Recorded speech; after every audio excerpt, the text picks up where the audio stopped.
Welcome back, Ben. Thanks for having me, Chris. It's my pleasure. We put a Q&A out a while ago. Luckily, I screenshotted everything. So I have all the questions here. Mr. Christopher Dyer, are you ready? I'm ready. Let's go. Right. Give me a Right. give me a fitness one. Okay. Do you know what? Let's go straight in. Okay. Let loose on James Smith. There's a lot of questions here asking us to give our opinion on other fitness influencers and fitness professionals. James Smith, go. Do you want my honest opinion? Go for it. I couldn't care less about anyone else, any other PTs, any other coaches, any other influencers, and what they have to say. Because why do I care what James Smith says?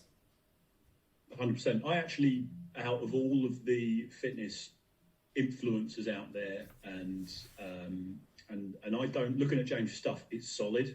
I don't doubt that he's done his time in the trenches, learning his craft. The problem that I've got with people trying to be divisive and stuff is, what's the point in you and I arguing what's better, our style of training or James Smith's style of training? We shouldn't be competitors in the sense that Chris Dyer is not my competitor. Me and Chris are teammates in this industry, and our opposition, our biggest, it's Netflix. It's over-consuming calories for too long a period of time.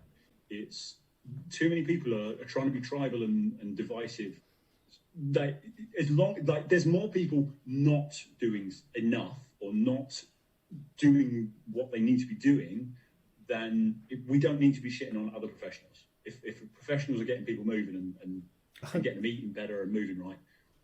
I nearly said 100% then, but I'm not going to say 100% this whole series. 100%. No, mate, I agree. And the truth of it is, like, a lot of what James Smith says is correct, and I agree with. A lot of what he says may well be correct and work for his clients, but I may disagree with it. But nothing is right or wrong. Like, there should be multiple approaches for every single person, and you try an approach, it doesn't work, you try something else. Same with anything else in life. There's no, like, one way to do anything. So you can't say, he said this, that doesn't work, you should do it my way. It might work for that person. So I know a lot of people who've read James Smith's book who said they got a lot out of it. Said actually the guy just speaks a lot of sense, it's straight talking, it's easy to understand. Brilliant. If it works for you, cool. You know, I have my approaches that I work with, and James Smith has his, and I'll be honest with you, I couldn't care less about any other coaches and what they do and what they say. Absolutely. Well, the next one is thoughts on Liver King. Oh, excellent. I like him. Did anyone not think he was natural? For anyone who doesn't know, Liver King was someone who claimed to be completely steroid free and live this carnivore diet. And what do you have, like the 9 steps of ancestral success? Tenants, wasn't it? I mean, if you believed any of that in the first place, then you're a bit of an idiot. See, you're not going to get me eating liver. You're not going to get me eating testicles, bone marrow, all that stuff, especially raw. If I'll try it, but it's got to be cooked. But if you listen to all these ancestral tenets, like food is only one of them. The other ones are like companionship.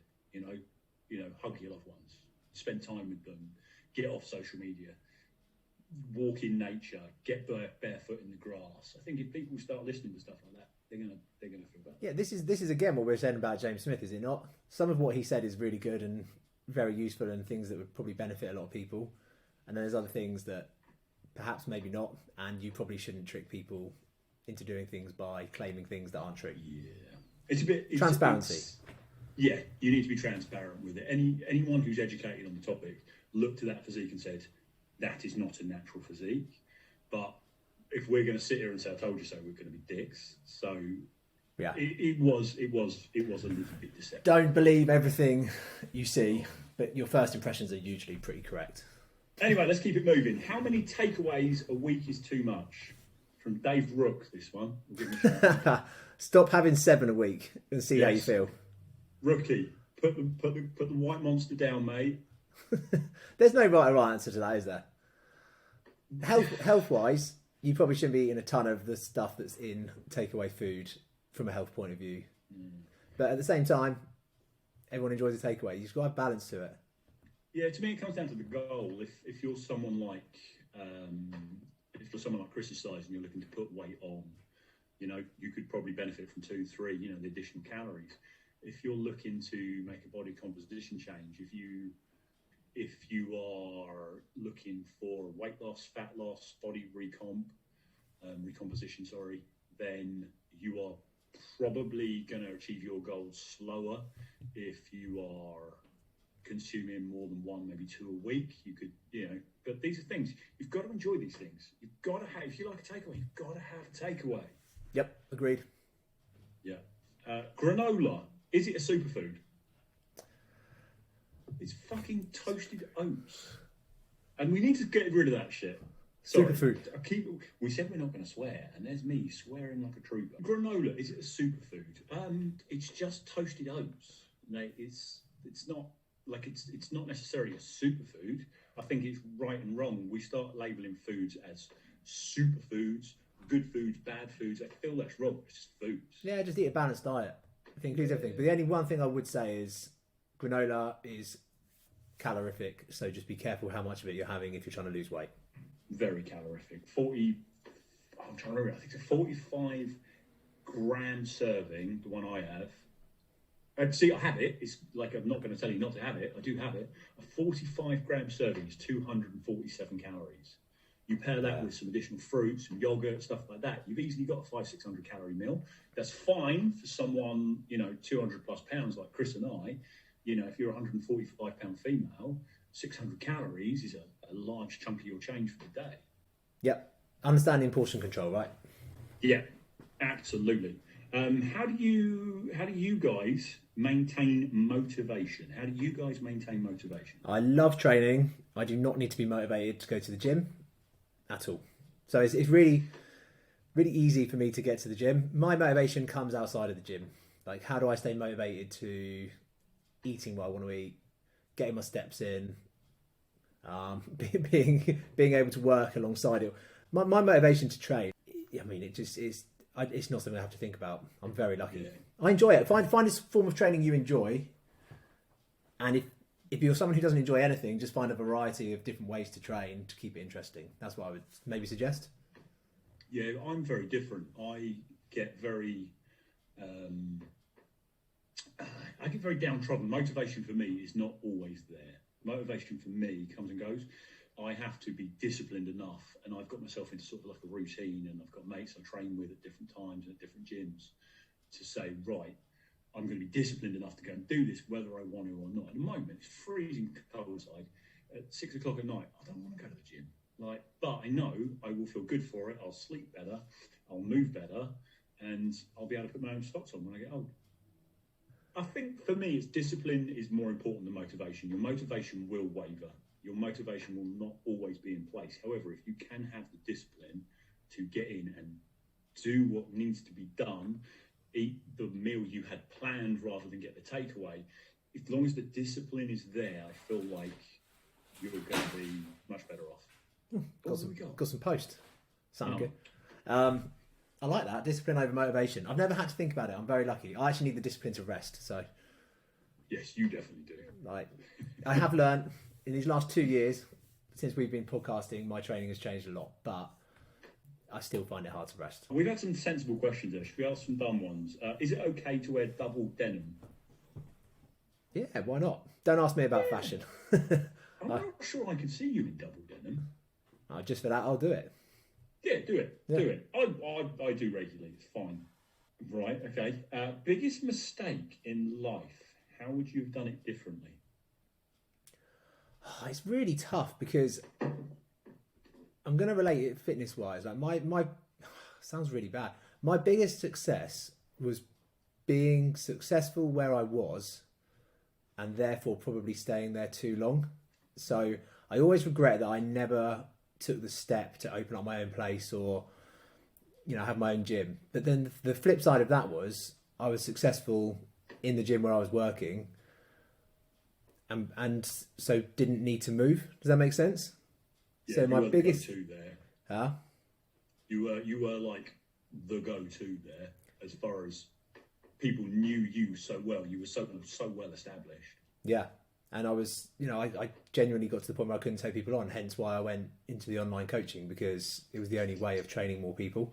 And that's what I want to do as a coach. You want to help as many people as you can, right? So, yeah, no, I don't want that to sound like arrogant, But that's my, when I look back over my fitness career, that's Not- my biggest regret, is Not pushing yourself, not capitalising. not on taking a success. jump. Yeah, because I think I would have enjoyed creating a brand that I pushed.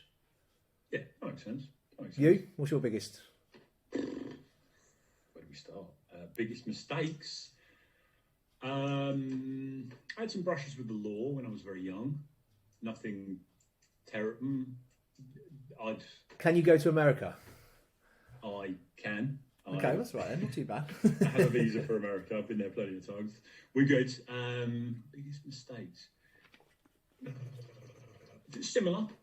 I've never really doubled down and bet on myself, and I feel like I only got to an age. I think I was in my mid-30s before I really realised that, you bet on yourself, you'll never lose. I would agree on that. I always wondered, because you were such a good coach and you had such a good training knowledge and nutrition knowledge, I always wondered why you stayed doing what I was doing for as long as I did, and not branch out and do more of like this. Yeah, because also look how successful you were the minute you started doing it. Yeah. But it is just taking the risk, isn't it? Yeah, 100%. Betting on yourself. And again, there's another. Is that a timer? That's our timer. That's our 15 minutes. Really? I've got like 300 questions here. That's good. We've got plenty more episodes to record. Yeah, I've got it. One more. One more. Okay. All right. Let me pick a good one. Something good to finish on. What makes you anxious? Everything. I haven't left the house in like 2 years. Other than cricket in the gym, which are quite social. I genuinely don't think I've left the house. Every social situation makes me anxious. Is this new? Is this always been No, the case? I've had it for years. And I don't know what causes it. I'm not anxious about anybody or anything, but the thought of going anywhere and doing anything gives me anxiety. Is your anxiety higher if you're with the family and you're out? No, just genuinely. No, genuinely just get anxiety. I think one thing I've cut back on a lot in the last 6 months is caffeine.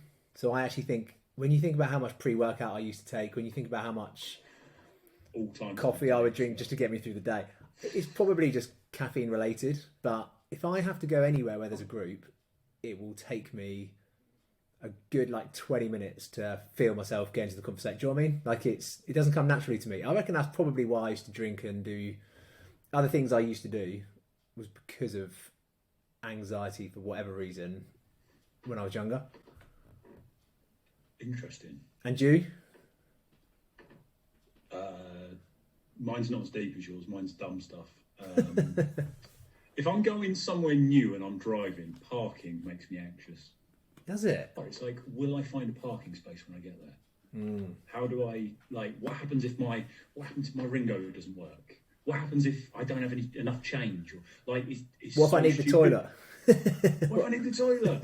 But it's anxiety is one of those daft things, isn't it? You're always overestimating the task ahead of you, but you underestimate your ability to deal with it. Yeah. The situation is never as bad as you make it in your head, right? No. And even if it is the worst case scenario, you'll probably deal with it. You'll probably handle it quite well. Yeah. Maybe we should do an episode on fitness and mental health, because I think for many people who get into fitness, there's something behind it. There's a reason, there's a trigger that has made people decide they want to make a change. Or it's a great shout. Let's do it. We'll do an episode on mental health. Should we wrap our very random Q&A up? If there's things you want to know, just put them at the bottom of the videos or send us a message and we'll answer them on another one. Absolutely. And while you're there, go to Spotify, give us a 5-star review. Cool. Right, mate. Good to chat. Speak soon. It's been a pleasure, my man. See you soon, mate. Thanks, dude.